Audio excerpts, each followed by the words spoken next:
ce temps individuel, donc on a vu qu'il passait par l'organisation de la classe, mais c'est vrai qu'une fois qu'on a organisé la classe, il faut quand même mettre les élèves au travail. Il faut quand même mettre les élèves au travail, et donc il faut faire en sorte que ces élèves puissent être outillés pour se lancer dans l'activité. C'est la question des consignes que je vais travailler avec vous maintenant. Alors, encore une fois, sur les consignes, on n'a pas grand-chose au niveau des recherches. Par contre, le rapport de l'inspection générale, dont je vous parlais tout à l'heure, qui est un rapport d'observation et de réflexion sur ce qui a été observé dans les classes, met l'accent sur cette question-là, en disant que pour que les consignes soient efficaces, elles doivent être explicites et elles doivent être explicitées. Des consignes qui donnent un cadre explicite de manière à mettre tous les élèves au travail. Parce qu'on est bien sur cette question cruciale qui est la mise au travail des élèves. Comme je l'ai indiqué tout à l'heure, à partir de l'exemple de la fiche surveillée, il est extrêmement favorable pour la mise au travail des élèves d'indiquer les compétences qui sont visées. Qu'est-ce que vous attendez des élèves à ce moment-là? Il y a beaucoup d'enseignants qui font ça et qui vont dire mais en fait ça ne produit pas beaucoup d'effets. Souvent ça ne produit pas beaucoup d'effets parce que ces compétences elles apparaissent loin du travail scolaire pour les élèves. Elles apparaissent loin pour plusieurs raisons. C'est ce qu'on a observé dans nos recherches et sur le terrain. D'abord parce qu'elles peuvent être trop nombreuses. L'enseignant essaye au début de donner toutes les compétences qui vont être travaillées sur la période ou sur la séquence.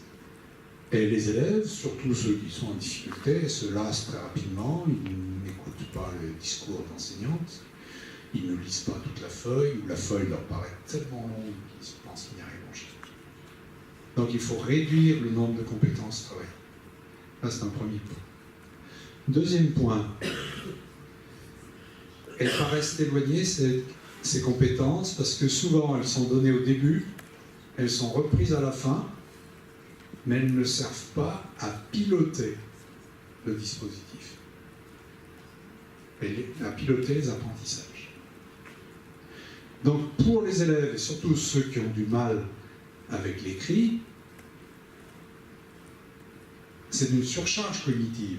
On vient leur rajouter un document au début et un document à la fin, qui est difficile à lire et à comprendre, et qui ne change rien sur le cœur du métier, en quelque sorte, sur le travail scolaire. Donc il faut arriver à rapprocher les deux, donc à faire en sorte que ces compétences qui sont en petit nombre, elles soient proches du travail scolaire. Comment est-ce qu'on peut faire ça? Je le présenterai plus sur l'évaluation formative, mais on a déjà une petite idée. C'est en décrivant les niveaux de maîtrise des compétences attendues. Vous allez devoir remplir pour le livret individuel de suivi, le livret universel, redites-moi le nom. Voilà, le livret scolaire unique, numérique. Voilà, 4 niveaux de maîtrise des compétences. Les cases sont vides, vous devrez mettre une croix. Et quel est le descripteur qui correspond à la croix? Alors, au niveau central, l'inspection générale est en train de travailler sur ces questions-là d'une manière qui est, de ce que j'ai vu moi, plutôt intéressante. Mais sur le sommatif, c'est-à-dire sur les compétences qui vont valider le cycle. Ce qui est important, mais ce qui n'est pas suffisant pour travailler au jour le jour. Donc vous, en tant qu'enseignant, sur le travail au jour le jour, vous devez décrire ce que vous attendez en 4 niveaux aussi, sur les quelques compétences sur lesquelles vous travaillez dans une séquence particulière. Vous n'êtes pas obligé de réinventer ça à chaque fois, parce qu'il y a des compétences qui traversent toute l'année ou qui traversent un trimestre. Vous n'êtes pas obligé de faire ça tout seul, vous pouvez même difficilement faire ça tout seul. Donc on l'avait évoqué la dernière fois, hein, c'est le travail des groupes thématiques, des groupes disciplinaires dans le réseau. Mais n'empêche qu'en décrivant ce qui est attendu de la part des élèves, de manière positive, hein, on est dans les compétences. Premier niveau, voilà ce que j'ai fait, mais c'est insuffisant, mais j'ai fait des choses quand même. Deuxième niveau, c'est mieux, et puis troisième niveau, c'est satisfaisant, et quatrième niveau, c'est même, ça dépasse même ce qu'on peut attendre. Si vos élèves savent, dans la consigne, très précisément, quels sont les descripteurs de réussite, alors ils vont pouvoir anticiper, surveiller, adapter. Donc la consigne qui donne un cadre explicite, elle doit comprendre cet aspect-là. On sait aussi, donc, par ce rapport de l'IGE, on le trouve ailleurs, et puis c'est évident si on veut se référer au modèle de tout à l'heure, hein, il faut aussi penser aux outils, aux concepts qui sont là-haut. On sait aussi que la consigne doit indiquer les ressources disponibles. Vous le faites certainement, hein, d'une manière plus ou moins intuitive, peut-être pas à chaque fois. Systématiquement, quelles sont les ressources disponibles? Vous allez vous rendre compte, les élèves, que vous avez une difficulté, qu'est-ce que vous pouvez faire? Alors on avait parlé la dernière fois, à partir d'une de vos collègues de SVT, si je me souviens bien, hein, de l'idée des coups de pouce. J'ai préparé une petite fiche, et l'élève qui a des difficultés, hop, je lui donne la première, et qui lui dit, fais bien attention dans la consigne, dans l'énoncé, à regarder telle et telle question, ou rappelle-toi telle partie du cours, etc. Ça peut être ça, les supports. Ça peut être autre chose, les ressources. Hein. Donc tout à l'heure, je développerai cette idée de ressources et de support. Mais bien prévoir ça. Si dans votre préparation, vous vous dites, oh bah si j'y arrive pas, je vais circuler. Vous êtes sûr que ça ne va pas marcher et qu'il y a plein d'élèves qui vont se décourager. Que vous allez finir par taper le poing sur la table, à dire je ne peux pas me diviser en 25. Si vous allez sur la base de données Néopass Action ou film des débutants, vous avez dans les premiers temps beaucoup de pratiques. Je ne peux pas me diviser en 25. Je ne peux pas me diviser en 25. Vous le saviez quand vous avez préparé que vous ne pourriez pas vous diviser en 25. Donc, quelles ressources je prévois pour que l'élève ne soit pas uniquement à dire je vais lever le doigt en attendant. Voilà. J'avais dit la dernière fois qu'on en avait chronométré, nous, ils sont capables de lever le doigt 10 minutes sans rien faire. Donc le temps effectif, là, il est réduit énormément. Et puis, indiquer les changements du contrat didactique. J'avais pris l'exemple, je le répète, celui de la piscine la dernière fois, où tous les élèves ont tendance à tout de suite sauter dans la piscine, ou du moins à rentrer dans l'eau, ils se disent on est à la piscine, donc on rentre dans l'eau. Et non, il faut réfléchir avant à comment est-ce qu'on va faire pour faire le moins de battements possible sur une longueur donnée. Et le prof a intérêt à dire attention, aujourd'hui on ne fait pas comme d'habitude, parce que sinon il y en a 2 ou 3 qui vont sauter dans l'eau. Donc, donner la rupture du contrat didactique. Aujourd'hui, c'est pas comme d'habitude. Et c'est extrêmement important. Souvent, vous vous dites, il faut bien voir que c'est pas comme d'habitude. Mais il faut lutter contre ça. Il faut vous empêcher de penser qu'ils vont bien le voir. Donc, encore une fois, dans votre préparation, vous dire qu'est-ce qui est différent, comment je vais leur dire. Aujourd'hui, je suis sûr, il y en a beaucoup qui vont se tromper, mais c'est fait exprès. On aborde un nouveau chapitre. La prochaine fois, il y a évaluation bilan, il n'y a plus personne qui doit se tromper. Comment est-ce qu'on peut faire? Il y a une rupture de contrat didactique. Et encore une fois, si vous rendez ces ruptures explicites, vous faites en sorte que les élèves puissent s'autonomiser. Et vous luttez contre les inégalités scolaires. Parce que sinon, qui est-ce qui fait ce travail-là? C'est les parents qui sont éduqués. Parce qu'ils disent aux élèves, ah oui, voilà, ouais, bien sûr, oui, tu as commencé ce chapitre-là, oui, bien sûr, oui, donc c'est normal que vous... Ah, mais tu vas voir, ça ira mieux dans 2 ou 3 séances. Mais ceux qui ne sont pas éduqués à ça, les parents qui ne sont pas éduqués à ça, qu'est-ce qu'ils répondent? Ah bah, tu dois faire plus attention la prochaine fois, écoute bien, c'est n'importe rien. Donc, indiquer cela. Donc voilà, c'est des petits gestes, encore une fois, très pratiques. C'est pour ça que ça ne déclenche pas des projets de recherche et des financements internationaux, mais qui sont importants dans votre travail. Donc, au niveau des consignes, si on veut faire ça, ça implique quand même pour vous d'anticiper les difficultés que les élèves pourraient avoir, et du coup de pouvoir réagir plus positivement aux propositions erronées de ces élèves. C'est ce que je vous avais dit la dernière fois dans l'anticipation aussi. Essayez d'anticiper toutes les réponses qui peuvent être données dans votre temps de préparation. Ce qu'il faut s'empêcher de dire, c'est « qu'est-ce que tu me réponds là ?» Parce qu'effectivement, après, ça en bloque certains. Qu'est-ce que tu me fais là? Qu'est-ce que tu me réponds là? À moi en plus.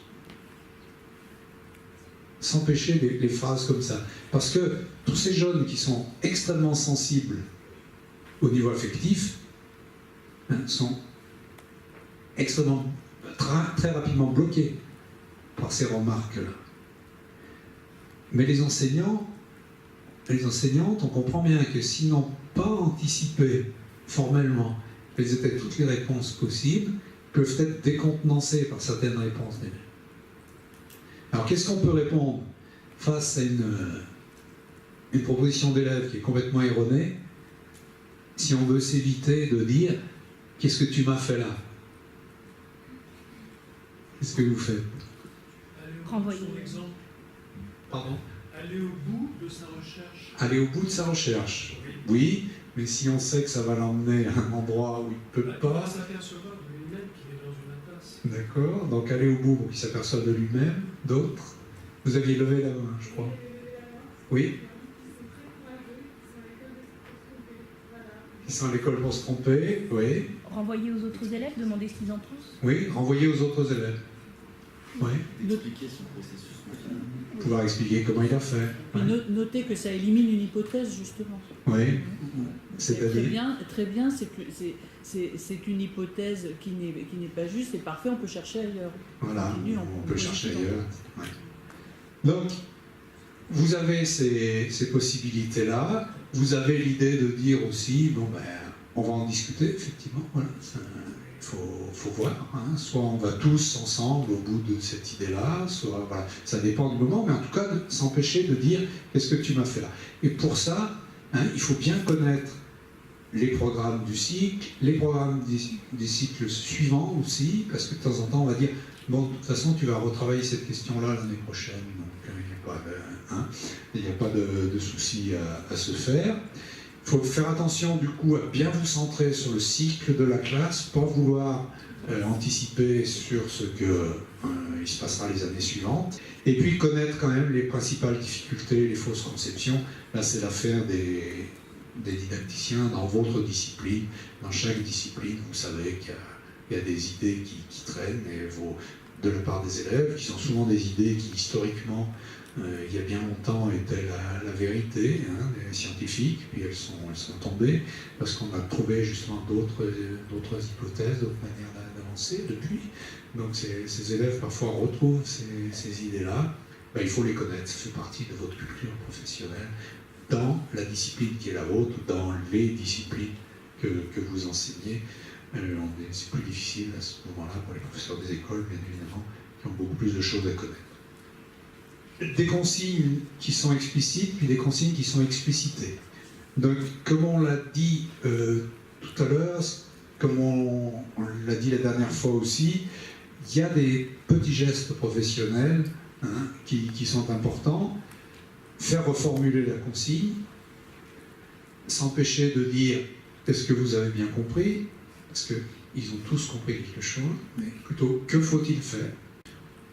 S'empêcher de dire « c'est juste, c'est faux tout de suite », mais plutôt demander aux élèves de valider ou d'invalider qui est d'accord, qui n'est pas d'accord. Laisser les élèves entrer dans la tâche et faire préciser la consigne, c'est ce que j'ai dit tout à l'heure sur les rendez-vous. Bien se dire qu'il ne faut pas que la consigne soit trop longue pour qu'ils puissent rentrer dans la tâche, c'est qu'avez-vous fait? Et puis reprendre cette consigne un peu avant la fin, je répète ce que j'ai dit tout à l'heure, faire vérifier, êtes-vous certain d'avoir répondu à toute la consigne? Donc, on a là autour du travail simplement sur les consignes, pour faire rentrer l'élève dans l'activité, des éléments qui rejoignent ce qu'on a dit tout à l'heure sur le temps de travail. Ça implique, on revient à ce qu'on a dit tout à l'heure, préparer un scénario avec des temps attribués à chaque partie. Ce qui est fait à la maison, c'est déjà prévu à l'avance pour que les élèves puissent anticiper et qu'ils puissent continuer à réguler leurs apprentissages. Si les élèves travaillent en groupe, ça implique que dans la préparation et dans la consigne, on ait bien fait comprendre aux élèves pourquoi il était important de travailler en groupe. Est-ce que les groupes allaient apporter? Ou à l'inverse, chaque groupe va faire un travail différent et à la fin on mettra ensemble pour avoir une vue globale du problème. Comment est-ce que vous organisez votre travail de groupe dans la préparation pour que les élèves trouvent du sens à ce travail de groupe et puissent rentrer dans l'activité de groupe? Est-ce que c'est on est en groupe parce que de toute façon les tables elles sont mises en groupe et on va faire le travail, ou est-ce que le groupe a vraiment une utilité? Et souvent ce qu'on observe dans les classes, c'est que on se demande pourquoi il y a du travail de groupe. Et si on se demande pourquoi il y a du travail de groupe, les élèves aussi se demandent et du coup ont du mal à rentrer dans l'activité. Puis dans d'autres classes, on voit par exemple que, voilà, on parlait d'hypothèse tout à l'heure, chaque groupe a traité une hypothèse et puis à la fin, on va savoir quelle était l'hypothèse correcte ou les hypothèses correctes. Et dans ce cas-là, il y a une implication différente des élèves, c'est certain. On a donné le sens du travail de groupe dans la consigne. Il faut donner le sens du travail individuel à l'intérieur du travail de groupe. Ce que je disais tout à l'heure. S'ils sont en groupe, ils ont compris pourquoi il y avait des groupes, mais ils ne comprennent pas pourquoi ils sont dans ce groupe-là. Et ce qu'ils doivent faire dans le groupe. C'est difficile de s'impliquer. Donc après, ils ont des comportements bizarres et ils disent « je comprends rien, venez m'aider, monsieur, madame ». S'ils ont un rôle dans le groupe, alors ils vont pouvoir s'impliquer, s'engager. Et puis vous, en circulant, vous allez pouvoir leur demander quel est ton rôle, alors où est-ce que tu en es, et du coup ils vont rester impliqués. Donc on a touché deux leviers de notre système, on va bien entendu parcourir les autres maintenant. Le levier suivant, c'est celui des outils qu'on met à disposition des élèves, et donc celui des supports. Autour du travail personnel de l'élève, si je reprends encore une fois le rapport de l'inspection générale, le deuxième élément qui a été étudié par les inspecteurs après les consignes, c'est celui des supports.